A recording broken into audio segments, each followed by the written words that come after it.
All right, let's dive in. Deep inside almost every single cell in your body, there is a massive, sprawling factory that is working around the clock. It's a true unsung hero called the endoplasmic reticulum. And today, we are going to take a tour to see how it builds the very stuff of life itself. So, have you ever really stopped to think about that? How does a single, tiny, microscopic cell manage to create all the incredibly complex materials it needs? Not just to stay alive, but to build something as complicated as, well, you. Well, the answer is, it's got its own internal factory, a huge, super dynamic, and unbelievably efficient manufacturing network. And this factory has a very specific name. That factory is the endoplasmic reticulum, or just the ER for short.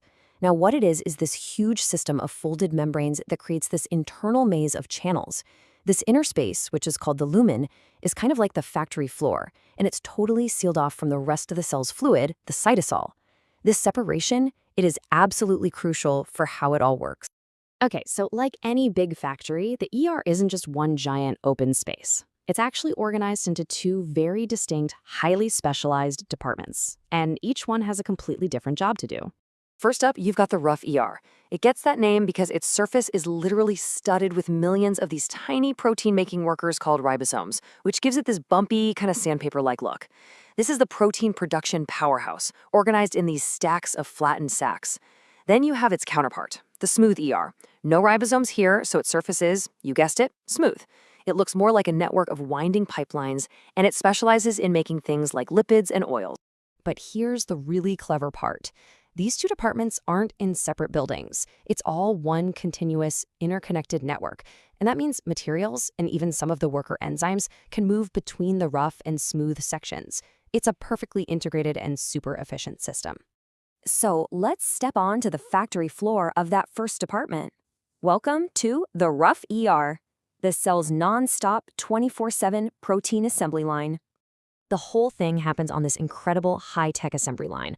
First, those ribosome workers build a new protein chain, and they feed it directly into the ER's workspace, the lumen. Right as it enters, an enzyme zips in and snips off an initial little segment. Then other enzymes come in and tag the protein by attaching sugar groups.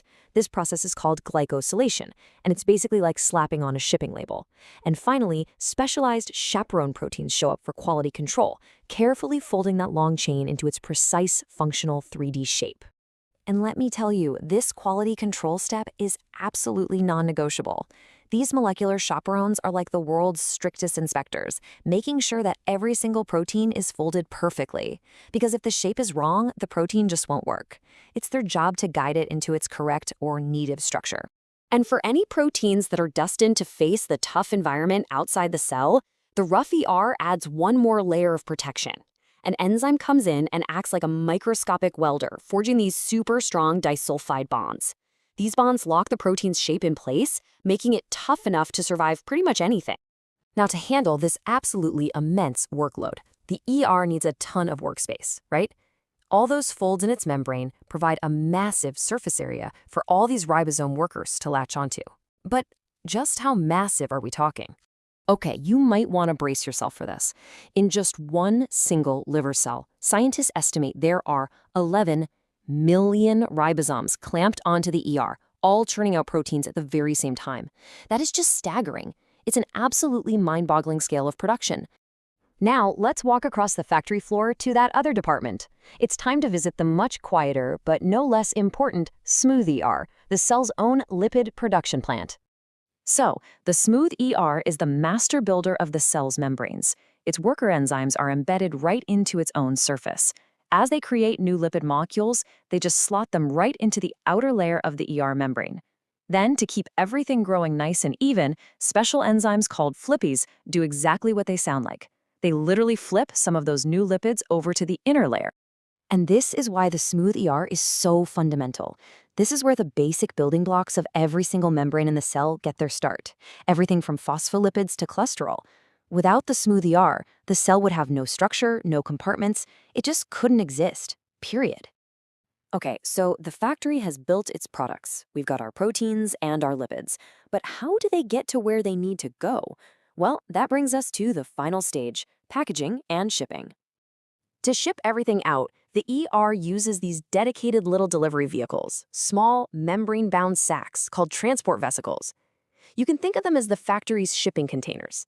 They simply pinch right off from the ER membrane, wrapping the new proteins and lipids up in a nice protective bubble for their journey. And this whole system is just brilliant.